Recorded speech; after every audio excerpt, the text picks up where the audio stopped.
दोस्तों welcome to study point. मैं हूं सौरभ शुक्ला।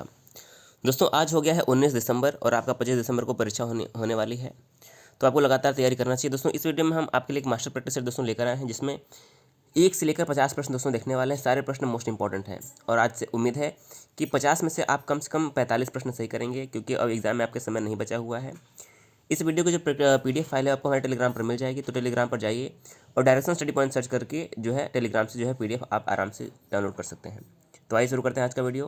देखिए सभी प्रश्न से जो भी एक्स्ट्रा फैक्ट बनेंगे वो भी हम जानेंगे, ताकि आप जो है ज़्यादा से ज़्यादा अच्छे से तैयारी कर पाएँ। तो आइए शुरू करते हैं आज का वीडियो। देखिए पहला प्रश्न है, स्टार्च को जल अपघटन से ग्लूकोज बनाने वाला एंजाइम कौन सा है?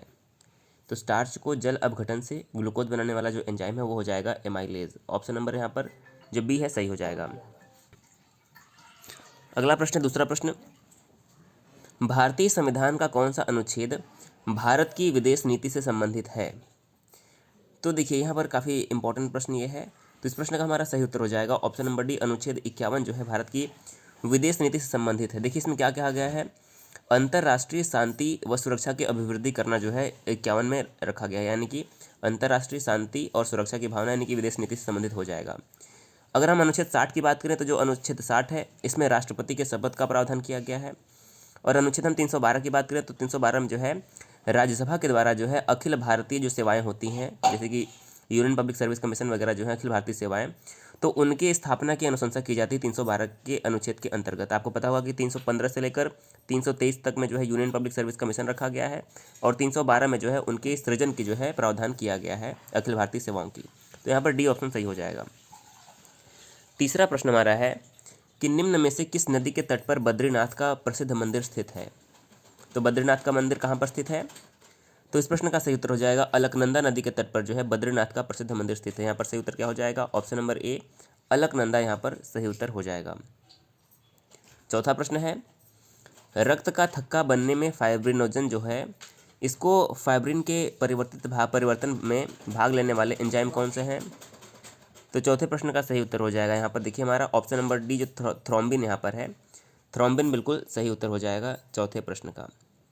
पांचवा प्रश्न है, भारत के नियंत्रक एवं महालेखा परीक्षक यानी कंट्रोलर एंड ऑडिटर जनरल जो होते हैं के संघ एवं लेखा संबंधी प्रतिवेदनों को सर्वप्रथम निम्न में से किसको प्रस्तुत किया जाता है? तो देखिए जो नियंत्रक एवं महालेखा परीक्षक होते हैं इनके प्रतिवेदन को सबसे पहले राष्ट्रपति के समक्ष जो है प्रस्तुत किया जाता है। यहाँ पर हमारा सी ऑप्शन सही हो जाएगा। अब देखिए जो नियंत्रक महालेखा परीक्षक यानी कि CAG होते हैं, इनकी नियुक्ति अनुच्छेद 148 के द्वारा जो है राष्ट्रपति के द्वारा की जाती है, और यह सीधे जो है राष्ट्रपति के प्रति उत्तरदायी भी होते हैं इसलिए। और बात करें कि वर्तमान में हमारे देश के नियंत्रक एवं महालेखा परीक्षक कौन है, तो गिरीश चंद्र मुर्मू जो है वर्तमान में CAG हैं भारत के नियंत्रक एवं महालेखा परीक्षक। सी ऑप्शन यहाँ पर सही हो जाएगा। अगला प्रश्न, छठा प्रश्न, निम्न में से कौन सा मिलान गलत है? तो देखिए एक तरफ बांध परियोजनाएं हैं और एक तरफ नदियों का नाम लिखा हुआ है, तो इसमें से गलत कौन सा ये पहचाना है? तो देखिए इस प्रश्न का सही उत्तर क्या हो जाएगा? देखिए जो पोंग बांध परियोजना है यह रावी नदी पर नहीं है, बल्कि ये किस नदी पर है? पोंग बांध परियोजना जो है ब्यास नदी पर है। तो पहला वाला ही मिलान गलत है, तो हमारा ऑप्शन नंबर ए सही हो जाएगा। इसके अलावा राजघाट परियोजना जो है बेतवा नदी पर है, बिल्कुल सही है। तुलबुल परियोजना जो है वो झेलम नदी पर, ये भी बिल्कुल सही है। और हिडकल परियोजना जो है यह घाट प्रभा नदी पर है, ये भी बिल्कुल सही है। तो परियोजनाओं से प्रश्न बनते हैं, आप इनको जरूर एक बार पढ़ लीजिएगा। सातवां प्रश्न है, निम्न में से कौन सा कथन सही है? सही कथन को पहचानना है। तो देखिए पहले लिखा है कि धन विधेयक राज्यसभा में प्रस्तुत होता है, बिल्कुल गलत है। धन विधेयक राज्यसभा में प्रस्तुत नहीं होता है। दूसरा कथन है, धन विधेयक लोकसभा में प्रस्तुत होता है, बिल्कुल सही है। जो धन विधेयक होता है वह लोकसभा में ही प्रस्तुत होता है, तो ऑप्शन नंबर यहाँ पर हमारा जो बी है बिल्कुल सही हो जाएगा। तीसरा है, यह संसद के किसी भी सदन में प्रस्तुत किया जा सकता है, ये गलत है। और यह लोकसभा में प्रस्तुत नहीं किया जा सकता, ये भी गलत है। तो इस केवल बी ऑप्शन हमारे यहाँ पर जो है सही हो जाएगा। आठवां प्रश्न है कि 73वां बाफ्टा यानी कि British academy film and television award जो होता है यह पुरस्कार 2020 सर्वश्रेष्ठ फिल्म का पुरस्कार किसे दिया गया? तो 73वां बाफ्टा अवार्ड में सर्वश्रेष्ठ फिल्म का जो अवार्ड है किसे दिया गया? मोस्ट इंपॉर्टेंट प्रश्न हो जाएगा, और सही आंसर हो जाएगा 1917 पिक्चर यानी कि 1917 ये जो पिक्चर फिल्म का नाम है, इसे 73वां बाफ्टा पुरस्कार में सर्वश्रेष्ठ फिल्म का जो है अवार्ड दिया गया है। अगर हम बात करें कि बाफ्टा अवार्ड में सर्वश्रेष्ठ अभिनेता का पुरस्कार किसे दिया गया, बात करें कि बाफ्टा अवार्ड में सर्वश्रेष्ठ अभिनेता का पुरस्कार किसे दिया गया, तो देखिए जो जोकर फिल्म के अभिनेता हैं जोकिन फिनिक्स, इनका नाम आपको याद रखना है, मोस्ट इंपॉर्टेंट, कई प्रश्न में नाम आ सकता है। देखिए इनका नाम क्या है, जोकिन फिनिक्स। इनको जो है बाफ्टा अवार्ड में जो है सर्वश्रेष्ठ अभिनेता का पुरस्कार दिया गया है, जोकिन फिनिक्स। अब इनका नाम इसलिए भी इंपॉर्टेंट है क्योंकि इन्हें इस बार 3 सर्वश्रेष्ठ अभिनेता का पुरस्कार मिला है। यह जोकर फिल्म के अभिनेता है, तो इन्हें जो है 92वां ऑस्कर जो 2020 रहा है, तो 92वें ऑस्कर अवार्ड में भी इन्हें जो है सर्वश्रेष्ठ अभिनेता का पुरस्कार दिया गया है। 73वां बाफ्टा अवार्ड जो है 2020, इसमें भी जोकिन फिनिक्स को ही सर्वश्रेष्ठ अभिनेता का पुरस्कार दिया गया है। इसके अलावा जो 77वां गोल्डन ग्लोब अवार्ड होता है 2020 का, उसमें भी जोकर फिल्म के अभिनेता जोकिन फिनिक्स को ही सर्वश्रेष्ठ अभिनेता का अवार्ड दिया गया। तो 3 प्रश्न यहाँ से आपके बन जाते हैं, ऑस्कर अवार्ड हो गया, 73वां बाफ्टा अवार्ड हो गया और 77वां गोल्डन ग्लोब, इन तीनों में सर्वश्रेष्ठ अभिनेता जोकिन फिनिक्स को दिया गया है। एक प्रश्न और बनता है कि सर्वश्रेष्ठ अभिनेत्री का अवार्ड किसे दिया गया है, तो देखिए जो सर्वश्रेष्ठ अभिनेत्री का अवार्ड है वह जूडी फिल्म की अभिनेत्री, आप याद रखिएगा, जूडी फिल्म की अभिनेत्री रेनी ज़ेवेगर, क्या नाम है, रेनी ज़ेवेगर जो है इनका नाम है, आप याद रखिए रेनी ज़ेवेगर। इन्हें 92वें ऑस्कर अवार्ड में सर्वश्रेष्ठ अभिनेत्री का अवार्ड दिया गया है, 73वां बाफ्टा अवार्ड में सर्वश्रेष्ठ अभिनेत्री का अवार्ड दिया गया है और 77वां गोल्डन ग्लोब में भी जो है इन्हें ही सर्वश्रेष्ठ अभिनेत्री का अवार्ड दिया गया है।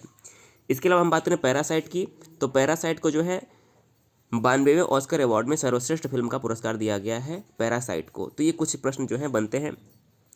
पुरस्कार एवं सम्मान से एक दोस्तों वीडियो जरूर बनाया जाएगा, मास्टर वीडियो, जिसमें कम से कम 25 से 30 मिनट में जो है आपको जितने भी अवार्ड और सम्मान दिए गए 2019 और 20 में वो सारे जो है कवर कर दिए जाएंगे।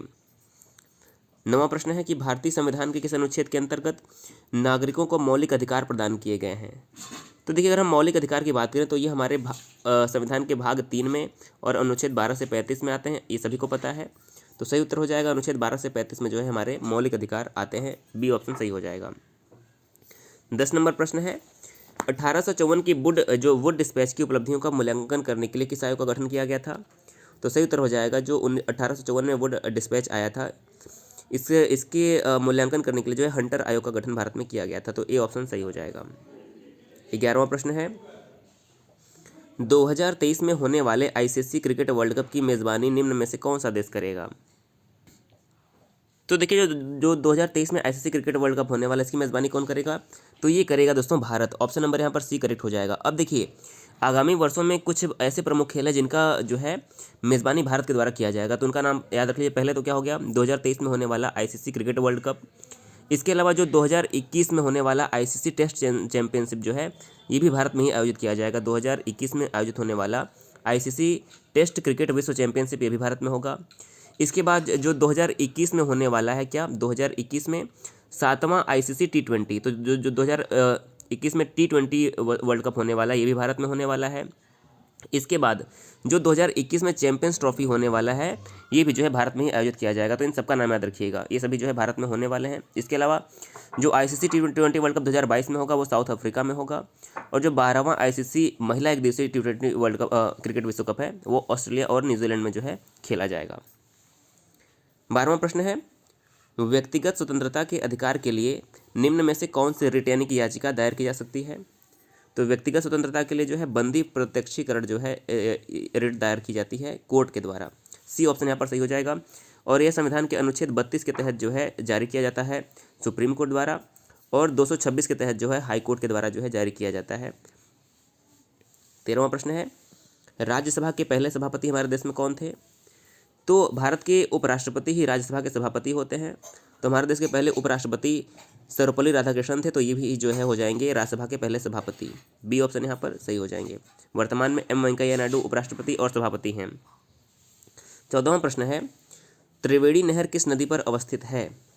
तो त्रिवेणी नहर की अगर हम बात करें तो ये हो जाएगा हमारा, देखिए ऑप्शन नंबर बी, गंडक नदी पर अवस्थित है त्रिवेणी नहर, बी ऑप्शन यहाँ पर सही हो जाएगा। 15वां प्रश्न है किस हवाई अड्डे ने भारत और मध्य एशिया में सर्वश्रेष्ठ क्षेत्रीय हवाई अड्डे के लिए स्काई ट्रैक्स पुरस्कार जीता है।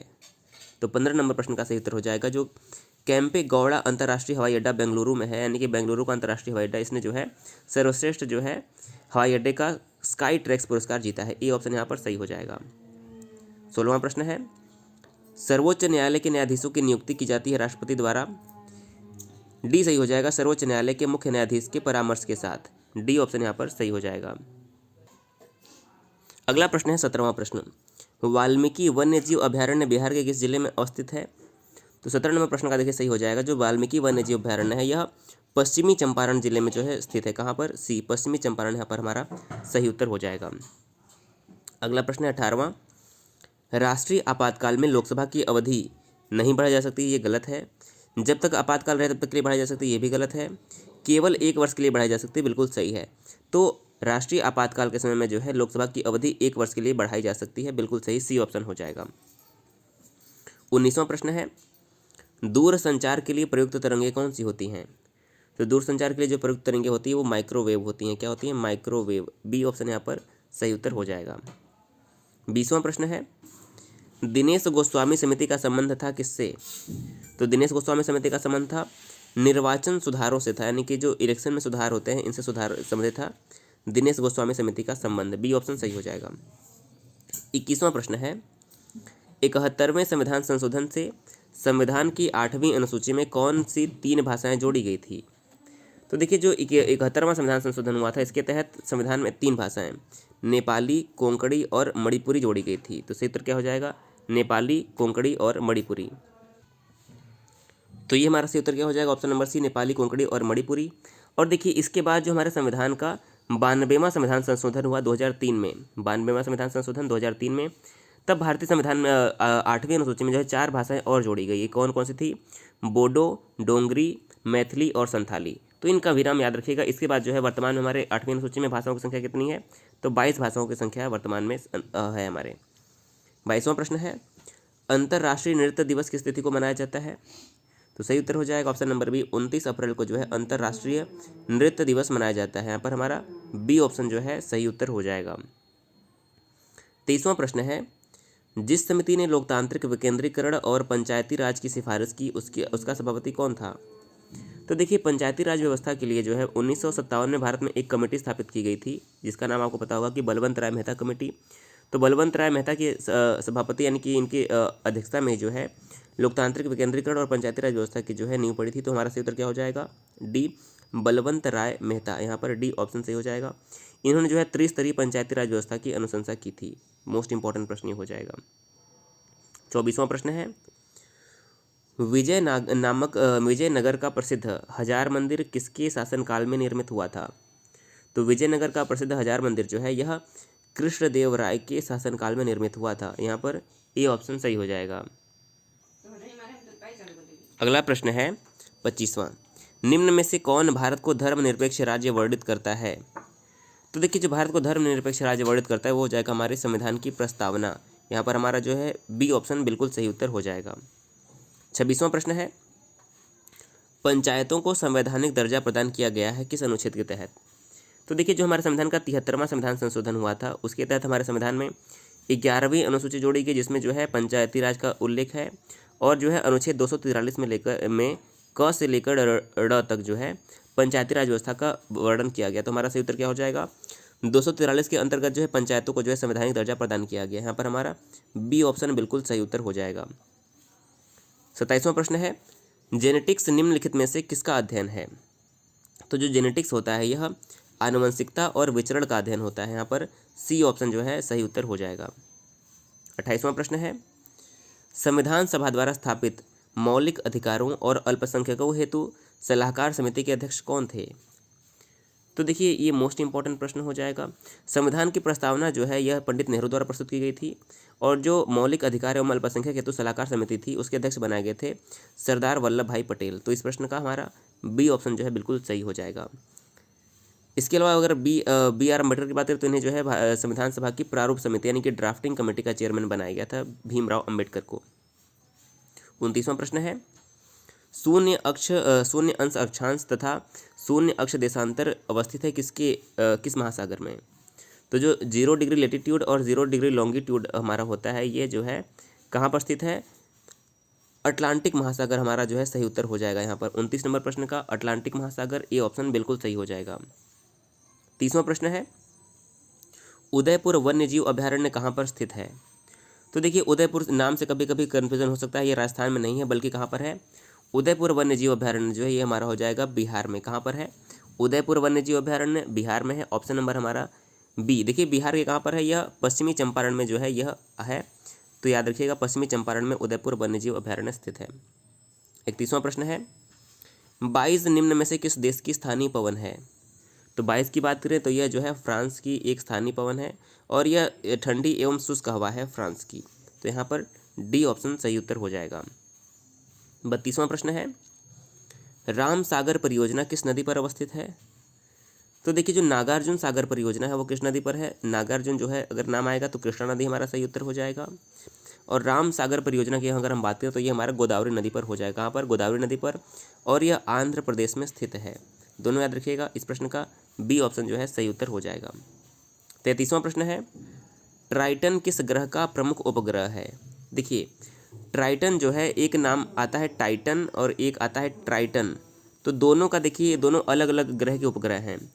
टाइटन की बात करें तो टाइटन जो है यह शनि का उपग्रह है और यह पूरे सौर मंडल का दूसरा सबसे बड़ा उपग्रह है। सबसे बड़ा उपग्रह कौन सा है? बृहस्पति का उपग्रह जो है गैनीमेड। गैनीमेड जो है पूरे सौर मंडल का सबसे बड़ा उपग्रह है, गैनीमेड। और जो टाइटन है यह शनि का उपग्रह है और दूसरा सबसे बड़ा उपग्रह है। इसके अलावा अगर हम मंगल की बात करें तो मंगल के 2 उपग्रह हैं, फोबोस तथा डीमोस। दोनों का नाम याद रखिएगा, फोबोस तथा डीमोस, ये मंगल के उपग्रह हो जाएंगे। और यहाँ पर बात हो रही है ट्राइटन की, तो ट्राइटन किसका उपग्रह है? ट्राइटन हो जाएगा वरुण यानी कि नेपच्यून का उपग्रह। तो यहाँ पर ट्राइटन आएगा तो वरुण, टाइटन आएगा तो शनि आपका उत्तर होना चाहिए। 34 नंबर प्रश्न है, 49 डिग्री अक्षांशीय रेखा सीमा निर्धारित करती है किन देशों के बीच?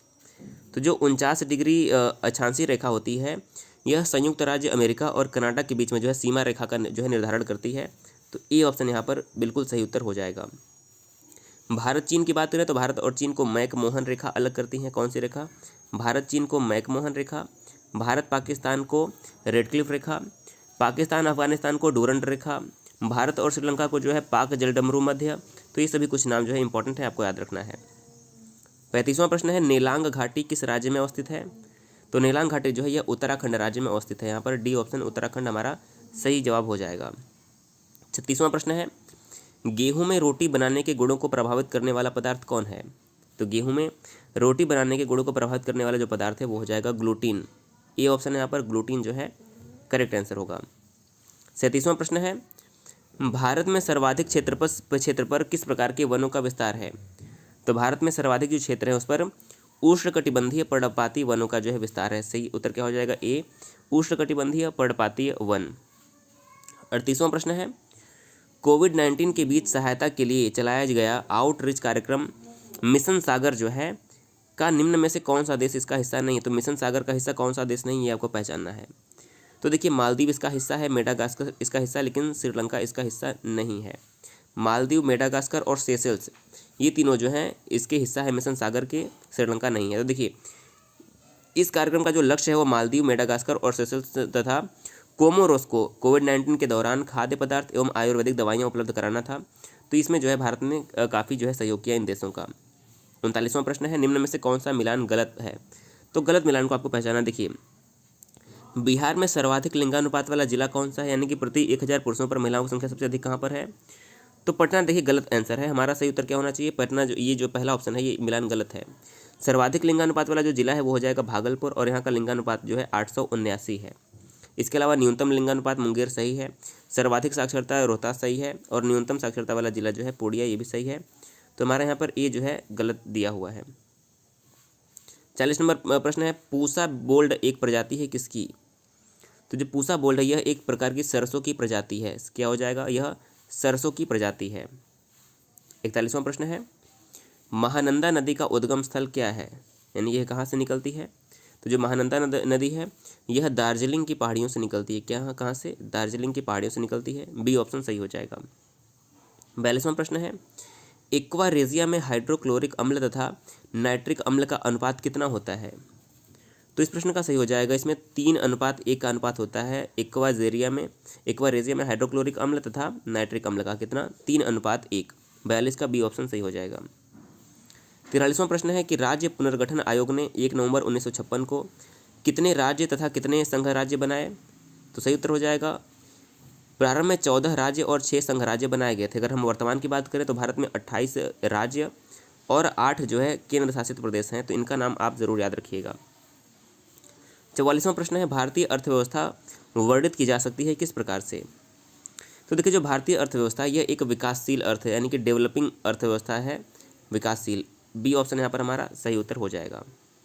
45वां प्रश्न है, द्वितीय पंचवर्षीय योजना किस मॉडल पर आधारित थी? देखिए, हमने कल पूरा पंचवर्षीय योजना पढ़ा था, 9 पंचवर्षीय योजना तक हमने पढ़ लिया था। तो द्वितीय पंचवर्षीय योजना जो थी वह पीसी महालनोबिस मॉडल पर आधारित थी। किस पर? पीसी महालनोबिस मॉडल पर आधारित थी। 45वें प्रश्न का सी करेक्ट हो जाएगा। और इसमें जो है उद्योगों पर खास बल दिया गया था, भारी उद्योगों पर, जैसे कि राउरकेला में स्टील प्लांट लगाया गया, भिलाई में स्टील प्लांट लगाया गया, दुर्गापुर में स्टील प्लांट लगाया गया। तो ये सभी जो है द्वितीय पंचवर्षीय योजना में ही हुए थे। 46वां प्रश्न है, नीति आयोग के संदर्भ में निम्नलिखित में से कौन सा कथन सही है? देखिए, पहला है, नीति आयोग की स्थापना सरकार की सहायता हेतु एक थिंक टैंक के रूप में की गई, बिल्कुल सही है। वैसे नीति आयोग ने जो है योजना आयोग का स्थान लिया, ये बात आपको पता होगी। दूसरा है, नीति आयोग में केंद्र सरकार और राज्य सरकारों की सहभागिता होने से सहकारी संघवाद को बढ़ावा मिलेगा, बिल्कुल सही है ये भी। तीसरा है, नीति आयोग का अध्यक्ष प्रधानमंत्री होता है, बिल्कुल सही है। तीनों ऑप्शन सही हैं, 1, 2, 3, डी ऑप्शन यहाँ पर हमारा करेक्ट हो जाएगा। 47वां प्रश्न है, पुस्तक Narendra Modi a political biography पुस्तक के लेखक निम्नलिखित में से कौन है? तो Narendra Modi a political biography जो पुस्तक है, इसके लेखक हैं ND Marino. C option ND Marino हमारा करेक्ट आंसर हो जाएगा। 48वां प्रश्न है, अग्नाशय की कौन सी कोशिकाएं इंसुलिन का निर्माण करती हैं? तो जो अग्नाशय की बीटा कोशिकाएं होती हैं यह इंसुलिन का निर्माण करती हैं, बी ऑप्शन सही हो जाएगा। 49 नंबर प्रश्न है, डकवर्थ लुईस पद्धति का प्रयोग किस खेल के लिए किया जाता है? तो आप सभी को पता होगा, जो डकवर्थ लुईस पद्धति है इसका प्रयोग जो है क्रिकेट में किया जाता है, यानी कि जब भी कभी भी बारिश हो जाती है तो जो है कि डकवर्थ लुईस पद्धति के अनुसार जो है स्कोर को कम किया जाता है या फिर ओवरों के संख्या में कमी की जाती है, तो ये टारगेट बदल दिया जाता है। ये होता है क्रिकेट में डकवर्थ लुईस पद्धति। देखिए लिखा है, इस नियम के तहत घटाए गए ओवरों में से एक लक्ष्य निर्धारित किया जाता है। इस तरह की स्थिति पानी पड़ जाने या फिर स्लो ओवर रेट के कारण जो है होती है। अगला प्रश्न देखिए हमारा क्या है, आज का अंतिम प्रश्न यह है 50वां, ह्वेनसांग के बारे में निम्न में से कौन सा कथन सत्य है? पहला है, यह चीनी निवासी था, ये बिल्कुल का सही कथन है। उन्होंने बिहार के नालंदा विश्वविद्यालय में अध्ययन किया था, ये भी बिल्कुल सही है। उन्होंने रेहला नामक पुस्तक की रचना की थी, ये गलत है। देखिए, जो रेहला पुस्तक है, रेहला की रचना इब्न बतूता द्वारा किया गया था। तो सही उत्तर क्या हो जाएगा? पहला और दूसरा सही है। जो ह्वेनसांग था वो हर्षवर्धन के शासनकाल में भारत आया था। तो केवल 1 और 2 हमारा जो यहाँ पर है 50 नंबर प्रश्न का सही हो जाएगा, केवल 1 और 2। जो रेहला है यह इब्न बतूता की रचना, जो कि मोरक्को का यात्री था। तो इस वीडियो में हमने 50 प्रश्न डिस्कस किए। आपने कितने सही किए ज़रूर बताइएगा। जिन लोगों ने भी 40 से ऊपर सही किया है उनका स्कोर अच्छा माना जाएगा। आप लगातार रिवीजन करते रहिएगा, वीडियो जो है आपको लगातार मिलती रहेगी। कोई भी सुझाव देना चाहते हैं तो कमेंट करके ज़रूर बताइएगा। वीडियो देखने के लिए बहुत बहुत धन्यवाद।